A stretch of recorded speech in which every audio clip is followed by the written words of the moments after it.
America runs on Duncan. All American people's running on Perry Ludy. Meet him, coming up next.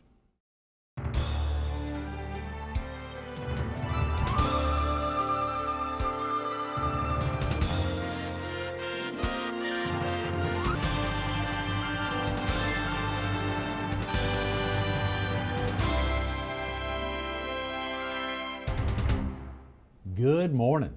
Welcome to All American People. This morning we're at the 2010 Nonprofit of the Year as voted on by visitors to allamericancities.com, the American Red Cross. We're filming from their Emergency Operations Center and we're visiting with author Perry Ludy. Good morning, Perry. Good to see you, Greg. Thanks so much for coming in this morning. Thanks for having me. The opportunity to celebrate profit building, cutting costs without cutting people. Yes. A phrase that, as I said before we started filming this morning, I can't imagine that it has not been around for longer than just since 2000. Yes. It has been one that has resonated at the time of the book. And I think the reason why is that most organizations, when they think about cutting costs, they don't think about, they think firstly about cutting people, right, as opposed to looking throughout, all line items on the profit and loss statement in which to cut costs. They just make that quick knee-jerk reaction and start laying off people. Right. And as the book says, I think there's a lot of other ways to do before you take that last step. Yes, yes. Profit building, cutting costs without cutting people. That must have taken a good bit of your life a lot of life experiences to set the stage to be able to put together a book like this. Yeah, it really did. In fact, it's a book that started when I get involved in a business venture. There was always a process that I would go through. It was like a regimented process, step by step. Wow. And no matter what level I was in an organization or where I would get involved, I'd start with that same process. Right. And I had always seen, I was fortunate enough to always seen, outstanding results from that. Right. So it was, my wife was the one that really got behind me and said, "Hey, if you think it works so well, why don't you write a book about it?" Right. And I wrote a book about it, and we were fortunate to find a publisher very quickly. Yes. And and we've been fortunate that it continues to have that message. And that message, the profit building process, this is a 5-step process that you said you truly continually were using at organization to organization. Yes. And that the way that process is and some of it may sound pretty basic, but it's you first put together a team of people. Right. And through my experience, it was you could have teams that are too small, and you could have teams that are too large to work with. So I recommended in the book it's no less than 5, no more than 8 people that you get involved on your team. Those members would be from a cross section of the organization. So you could have someone from human resources, IT, marketing, real estate, construction, anywhere in an organization, right, who had just a view of what was going on. And so once you put that team together, you then go through a process of preparing the team for the project. And sometimes when organizations put teams together, they don't take that step of preparing the team. Right. Because a lot of times in businesses, new ideas are dead on arrival because of the resistance that builds up with individual team members. It's either something that we've tried before or right, that'll never work here, mm-hmm, those kinds of things. So the members of the team need to be ready for that kind of information, ready to know how to deal with it. Mm-hmm. So that's where that preparation in innovation management would come in. Okay. The third part is what I refer to as questions brainstorming. Mm-hmm. And questions brainstorming is a whole new spin or a whole new different way to brainstorm in business. Brainstorming started actually in 1941, and it's still around in business today, and there's not that many concepts that have been around that long. So it kind of just suggests that there may be other ways of looking at it. Right. And so, and we've all been in those meetings where there has been a brainstorming process. 5 people in a room, a flip chart, and usually the most vocal person gets a lot of information on the board. The team gets up and they start action planning against those aspects, those topics that are on the board. Questions brainstorming, what I try to teach teams that I work with is to don't try to come up with the solutions, just come up with all the questions you can about a certain problem. Right. Then because the people in the room might not be the people who can solve or answer those questions. Aha. Take those questions to the experts, bring the answers back, and then let's look at, is it something that makes sense in terms of what we can do, then action plan off of those, and then follow up and review based on that process. And it's just proven to be, you're able to get deeper and deeper, and thus have more creative solutions to your problems when you look at it that way. And this is all types of questions. All types. I mean, there's no question that's too basic, too simple, funny, it's just, or serious, just any question you want to put out there. And you basically then, you put those on your chart, prioritize them, and just take a couple of them at a time to work them to fruition. Right. And so that kind of gives you an automatic process of a continual process, because you can ask endless number of questions. So you always would have kind of an undercurrent under your business of this profit building, problem solving technique that's going on underneath your everyday activities. Yes. And so you would always have new things to look at, new ways to look for cutting costs.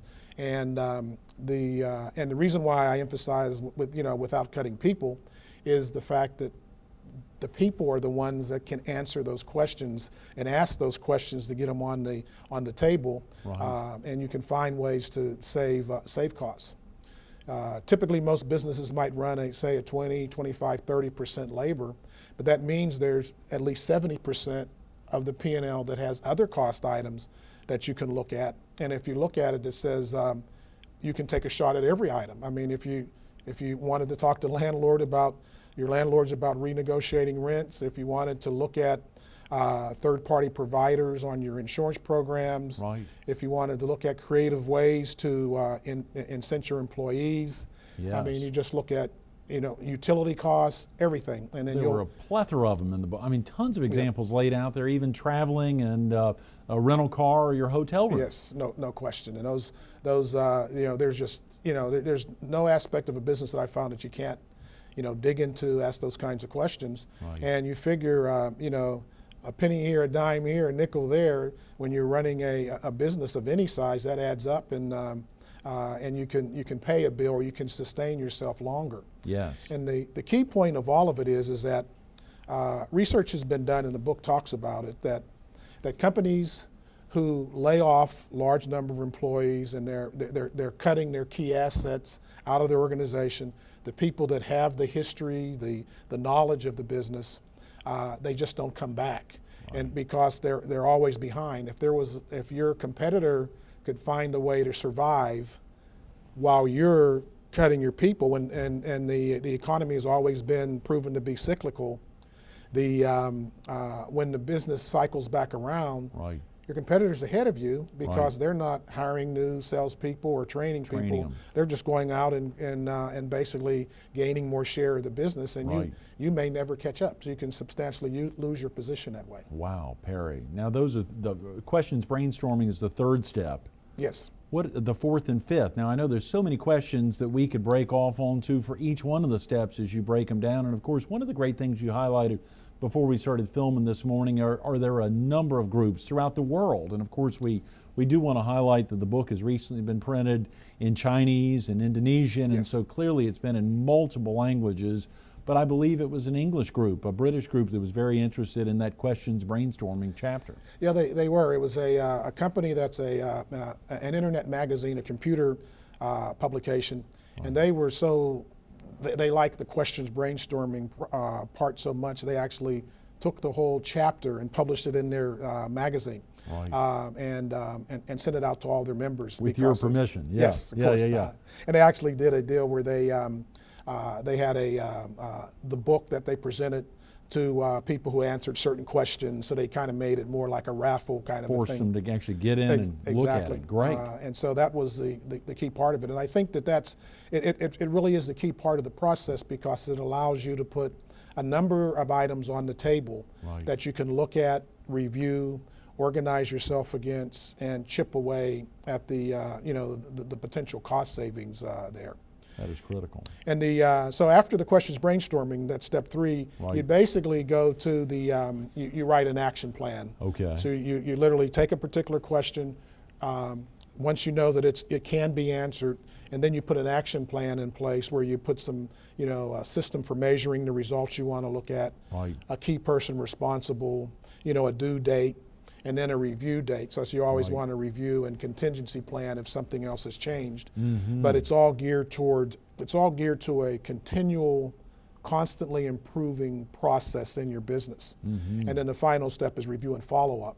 So you review, okay, we're done with that, let's review and see if it worked, or let's follow up to see if there's some additional things we need to do. Yeah. And then what the last step is to, the last step of review and follow up is to, now what's the next profit building question? So then Starting all over? you put the other Yeah. question up, and then you Right. go through that same process. Okay. And the team would meet on a regular basis where they would be going through this process, and it would get, it goes through the entire organization, because as we said, there's a cross section of people from different departments, and then so there's always some issues. Personnel department has ways to save costs. Right. Your quality control department has ways to save costs. Yes. And those sometimes you don't get at those unless you have a process where you're really deep down mining that process to come up with those golden nuggets. That is tremendous, Perry. Well, there's so many questions I want to get into, but a little bit about your background. So, we want to know who the target audience is for the book, but we also want to know a little bit about your background, which set the stage for you to be able to do this. Right. My background, I was fortunate. I started when I came out of college. I started working for Procter & Gamble. Great. And Procter & Gamble in those days was known for their outstanding management training programs. Yes. So when I started in the human resources department, and it was called personnel in those days, but Right. it was really what's called human resources.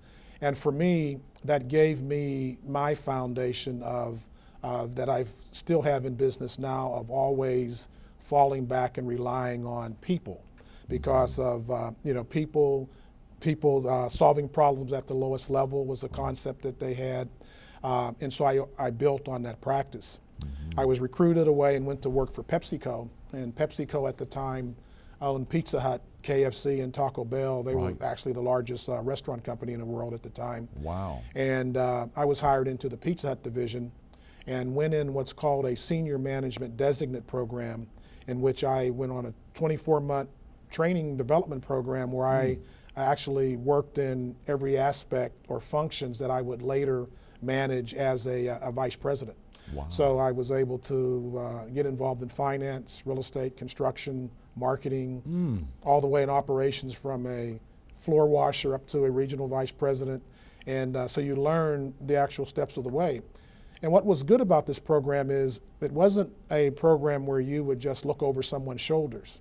It was a program where you were assigned, you actually filled a requisition that was open for that particular department. So when there was a real estate position open, I would move, and that was the plus side of it, was that there was different functions that I got involved in. Right. The downside of it was I had to move to where that position was up. Oh, yeah. And so, in 10 years at the company, I think I moved 9 times.